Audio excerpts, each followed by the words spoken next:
Today on CityCast Chicago, one of Mayor Brandon Johnson's big promises is to make headway on reparations by creating a commission. We've kind of heard this one before, right? A reparations subcommittee was created under the former mayor, and they rarely met. But nearby Evanston managed to pass their own reparations ordinance nearly 4 years ago. We're talking with the former alderperson who led the charge in the north suburb about how the program works and what Chicago can learn. It's Monday, July 31st. I'm Jacoby Cochran, and this is what Chicago's talking about.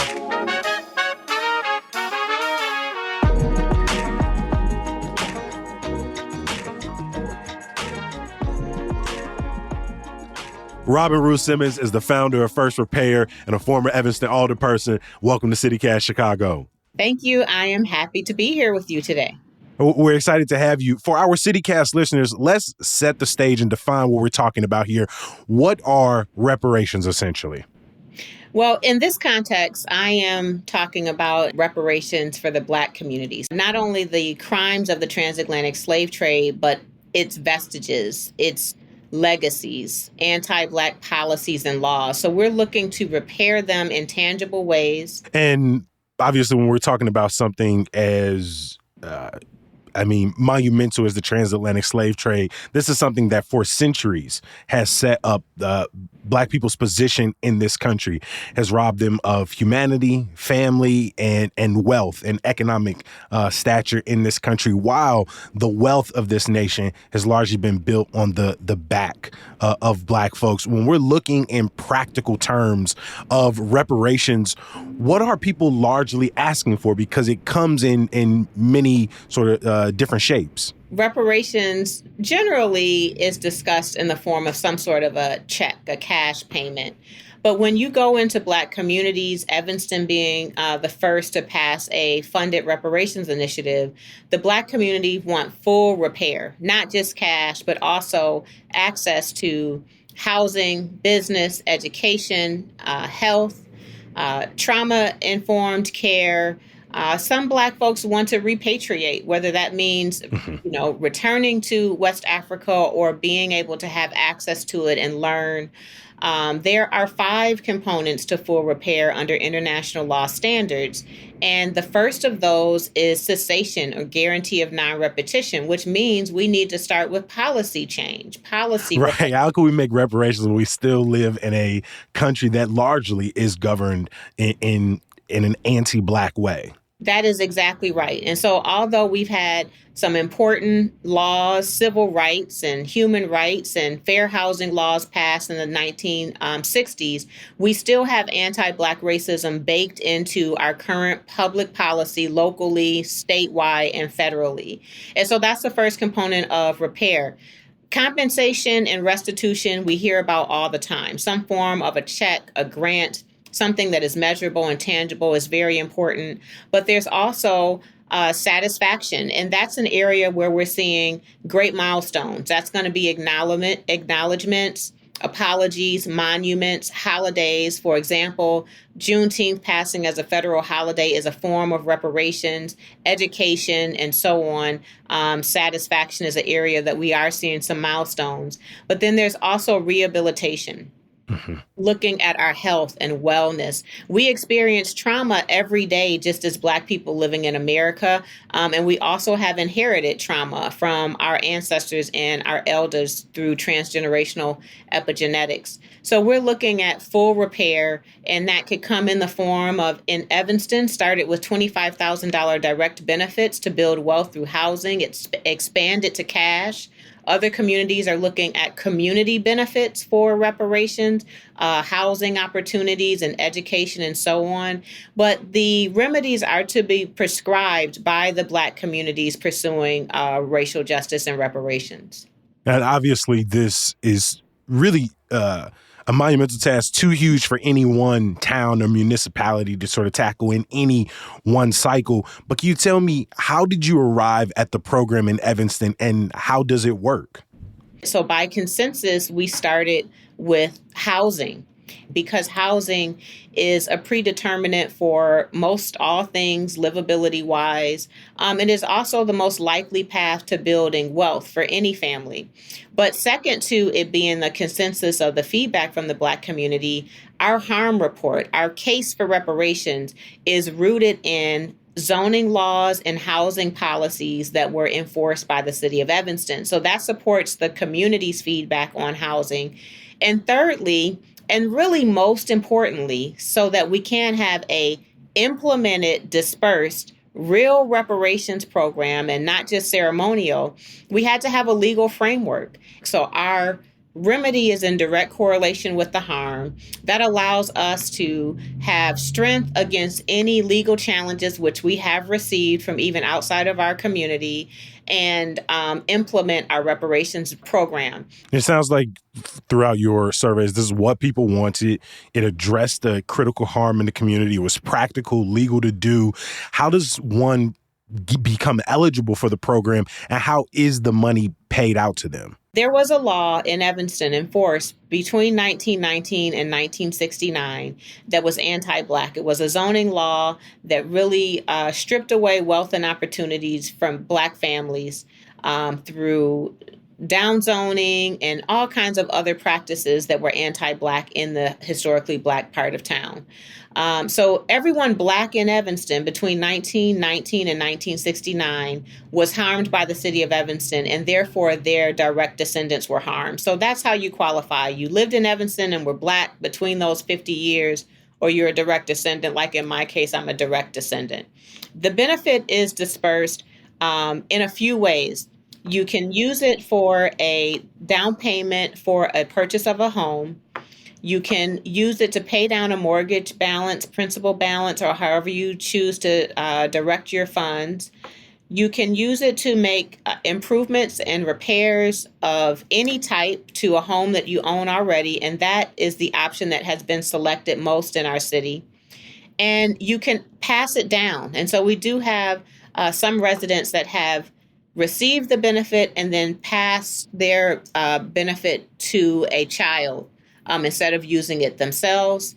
And most recently, we included the option to take a direct cash benefit. Is the direct cash benefit the exact same amount, and can it only be used towards housing in the same ways?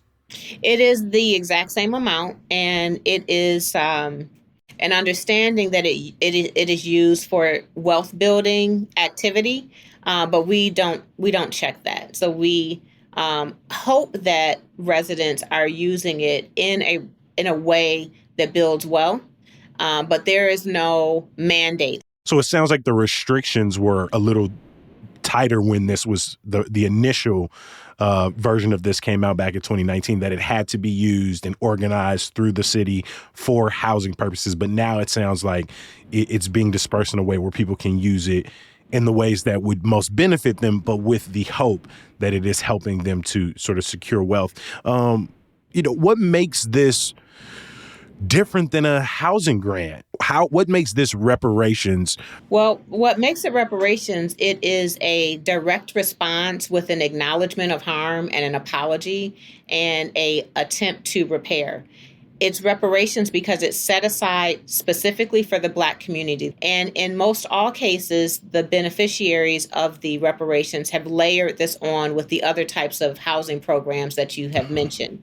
But it is reparations because it is a tangible repair to a specific harm to a targeted community, the Black community. And in that way, it's not equity, it's not a housing program, it is reparations. Mm-hmm. What do you say to critics who say it either doesn't go far enough or it may ultimately, limit opportunities to gain larger access to reparations through statewide or federal initiatives? Well, those that say it doesn't go far enough, like, we're on the same team. And this is not a settlement. We aren't done. The work is only beginning. In 2019, there were no reparations. There were no budgets. There were no legislation. We have to start somewhere and build on our milestones and move forward with momentum. And we're doing that. We're seeing it. Evanston was the only one in 2019. There's about 112 cities,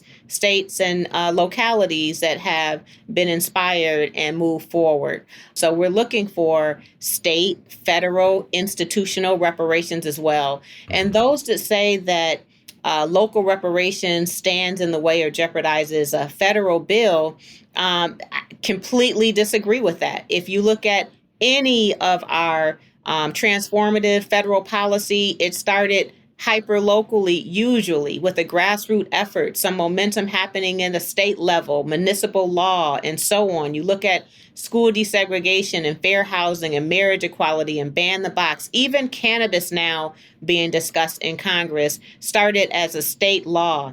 In 2019, H.R. 40, the federal bill for reparations that has languished in Congress, had 16 co-sponsors. Our last Congress ended with 119 co-sponsors and yes votes in the House, a Senate companion bill, hundreds of ally-led institutions signing a letter making a demand for President Biden to sign an executive order for reparations. And so just the opposite. We have seen more support and progress towards reparations since the local reparations movement launched in 2019, getting us towards that repair. We're seeing foundations now provide resources to professionalize the movement and get local initiatives going, and even advocate for a federal bill.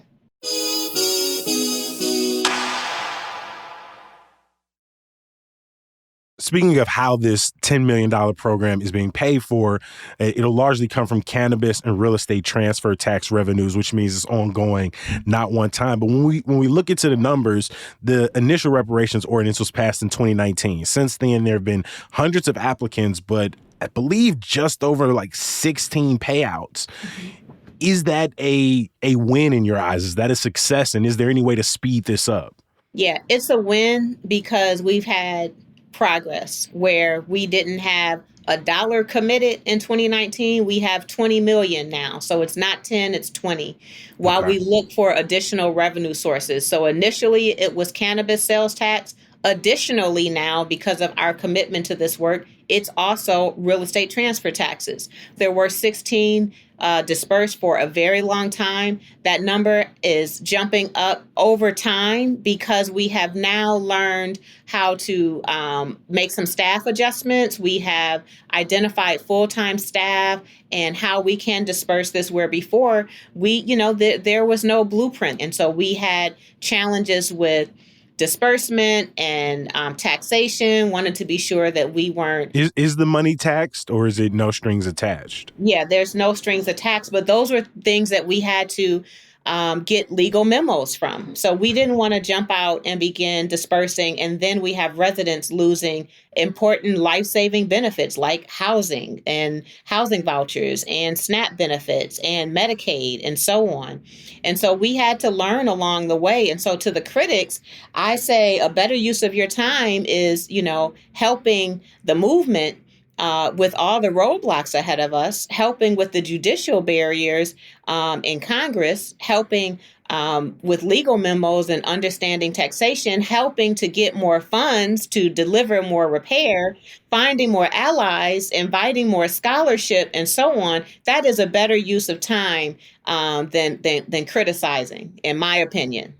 After spearheading this work during your first time as an alderperson, you chose to move out of office and do reparations work full time. Why? Well, there is a need and a demand, and we have great momentum right now, more so than we've ever seen in the history of the reparations movement. I came to the work only in 2019. My work evolved to reparations after 20 years of public service and fighting for improving the Black experience. I didn't know that I was fighting for reparations until February of 2019.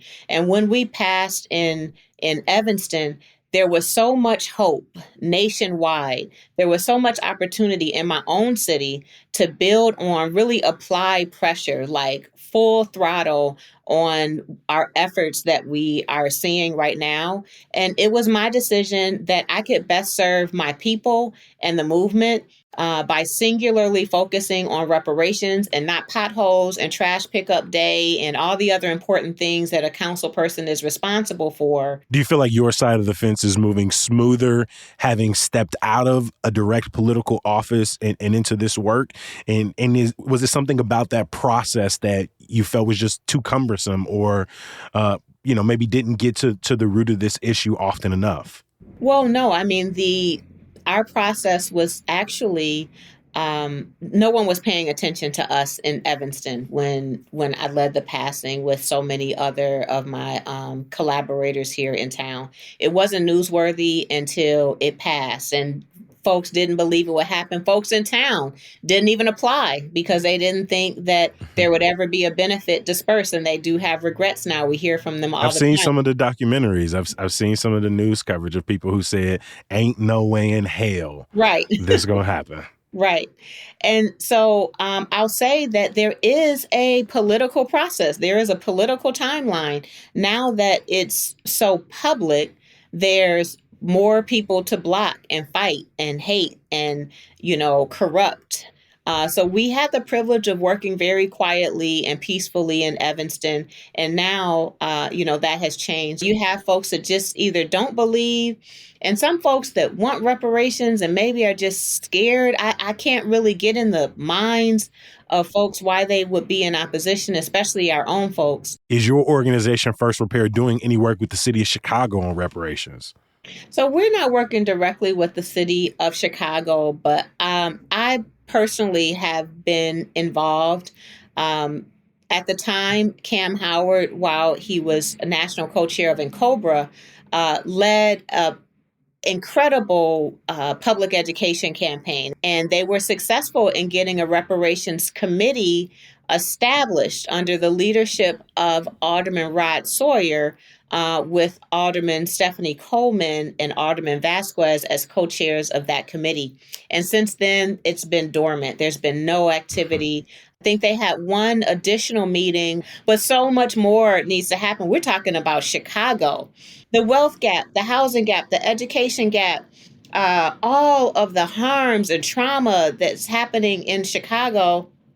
That's intentional, systemic, that is current, is present, is in the current policy. So Chicago, come on. I mean, to your point, the reparations subcommittee created under former Mayor Lori Lightfoot has only met twice. Now we have Mayor Brandon Johnson's administration, which is pushing for a new dedicated reparations committee. What do you think is the biggest thing a city like Chicago should keep in mind and focused on? I mean, just urgency, establishing the committee so the work can happen. I think what happens in cities, and certainly this is the case with the federal bill, is there's all this debate around eligibility and forms of reparations and calculating the harm and this and that. And we haven't even established the committee. So can we get the committee established, or commission, task force, whatever you're going to call it, and then have your panel of experts, your stakeholders, your scholars, your elected leaders, work with the community to do the work. And so my advice to Chicago would be establish this new committee, lead in the urgency of now, establish the commission, and the work can begin. Robin Rue Simmons is the founder of First Repair. Robin, thank you for stopping by CityCast. Of course. Thank you.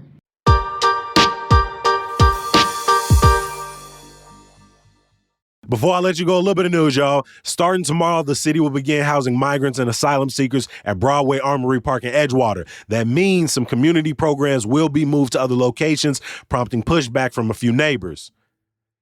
The Major League trade deadline is set for tomorrow night, and Sox and Cubs fans are wondering what exactly our team's going to look like come midweek. In the meantime, in between time, the Cubs are at home today against the Reds, while the Sox are on the road tomorrow against the Rangers. The Cook County Forest Preserve will begin accepting submissions for its annual photo contest tomorrow until August 15th. You can submit up to 5 of your best photos, but no drone shots. Entry is free, and more info is in the show notes. I might have to get in on this.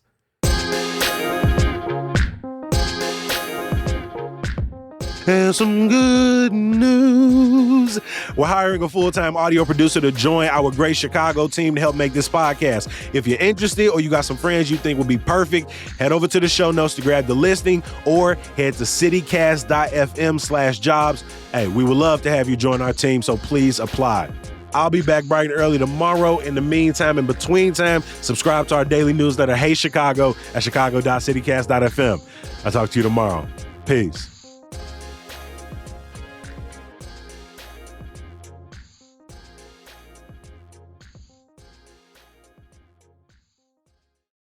Thank you so much. I was in the middle of the conversation. I was just like, do you do speaking tours?